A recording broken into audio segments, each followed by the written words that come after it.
A hunting party moves through the tall grass. The hunter crouches low, spear ready. The gatherer flanks to the left. They are silent. A single snapped twig could scatter the herd, but the hunter needs the gatherer to move further left. He cannot shout. He cannot wave. So he makes a sound, a specific, low whistle. 2 notes. The gatherer turns her head. She knows that whistle. It means her, not just any person. Her, specifically. That sound was her name. At what exact moment did we stop being just another member of the pack and start being an individual with a name? That question takes us to the very edge of language itself. By the end of this video, you will know the first name ever recorded in human history, and it is not what you expect.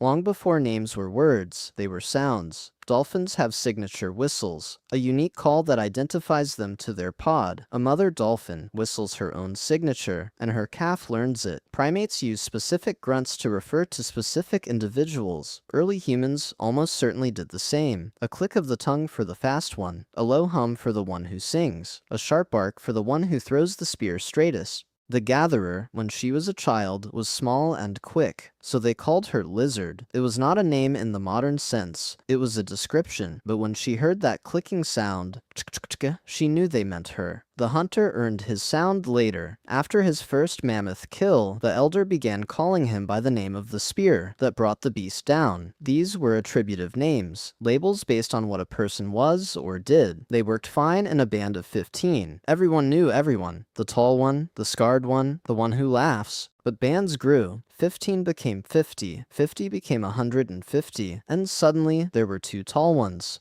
3 fast ones, a woman who sang, and another woman who sang better. The old system began to break. Humans needed something more precise, a label that belonged to a person no matter what they did that day, a real name. This is where the human mind made a leap that no other animal has made. We learned to talk about people who were not there. A dolphin can whistle for its podmate, but a dolphin cannot gossip. A human can sit around a fire at night and say, "Do you trust the tall one? He was slow today. He kept the best meat for himself." That conversation required names, not just sounds that meant the tall one, but a label that stuck to that man, whether he was standing there or not, a name that could be spoken behind his back. The gossip theory suggests that names were invented precisely for this reason, to talk about who was trustworthy and who was not, to build alliances, to remember debts, to warn. And once a name existed, it became something more than a label. It became a piece of the person. In many ancient cultures, a name was considered a soul. To know someone's true name was to have power over them. The artist, painting in the cave, did not sign their handprint with a name you can read. They may have signed it with a name that was never spoken outside the clan, a secret name known only to the spirits and the dead.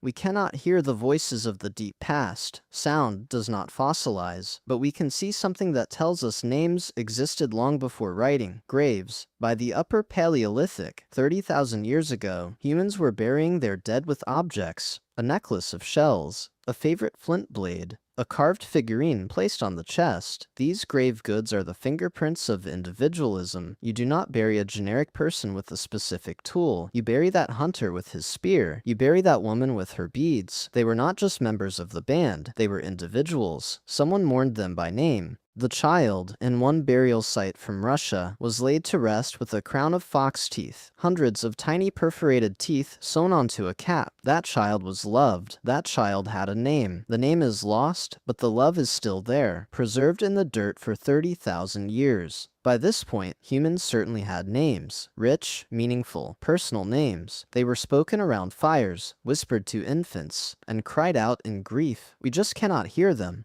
So what is the first name we can hear? The first name ever written down, preserved for us to read today? It is not a king, not a warrior, not a prophet. It is an accountant. Around 3100 BC, in the Sumerian city of Uruk, a man picked up a reed stylus and pressed it into a damp clay tablet. He was recording a delivery of barley, 29,086 measures of it, and he needed to sign his work. In the corner of the tablet, he scratched 2 symbols. They read Kushim. That is the first individual name in recorded history. Kushim, the accountant, a man whose job was so boring that he had to write it down, and and by writing it down, he became immortal. Before Kushim, billions of humans lived and died without a written name. The hunter, the gatherer, the elder, the child, the artist, all of them had names. All of them were called something by someone who loved them. We will never know what those names were, but we know they existed, because the need to be named is as old as language itself. If you lived 50,000 years ago, what do you think your tribe would have named you based on your personality? Would you be Fleetfoot, or Loud Laugh, or Stares at the Moon? Tell me below. I read every name.